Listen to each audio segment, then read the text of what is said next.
La poussée du régime chinois vers l'urbanisation et la croissance économique a laissé derrière une grande partie de la population. Un rapport récent montre que des dizaines de milliers de paysans à travers la Chine ne possèdent plus aucune terre. La source de leurs revenus est souvent confisquée par les autorités qui réinjectent ces fonds dans le développement immobilier afin de stimuler le PIB chinois. Selon un rapport de l'ACSS, l'Académie chinoise des sciences sociales, publié au début du mois d'août, plus de 50 millions des paysans chinois sont sans terre et 2/3 d'entre eux vivent dans des conditions difficiles. L'Académie affirme que le nombre s'accroît de 3 millions chaque année.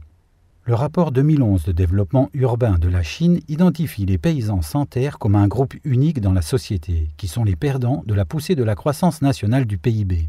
Le moyen le plus sûr pour les autorités locales de stimuler leur PIB est d'utiliser le développement de la propriété. C'est pour les paysans une mauvaise nouvelle, puisque ce sont leurs terres et donc leurs gagne-pain qui ont été saisis, souvent sans compensation adéquate.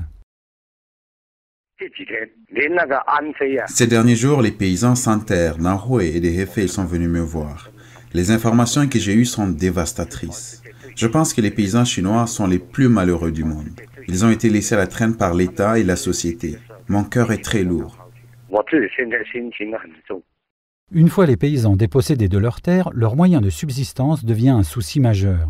60% des paysans interrogés par la CSS affirment qu'ils vivent dans des conditions difficiles. Ils s'inquiètent entre autres de leurs sources de revenus, de leur retraite et de leurs soins de santé.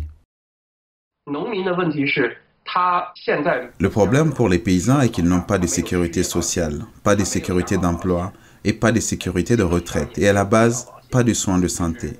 Les terres représentaient leur seule source de revenus. Une fois qu'ils les ont perdues, leurs revenus sont coupés. Ils deviennent des vagabonds. Hormis chercher un emploi en ville, ils n'ont pas d'autres options. En Chine, les conflits fonciers sont source d'une tension sociale accrue. Le rapport de l'ACSS affirme que le régime chinois n'a pas réussi à aider correctement les paysans sans terre.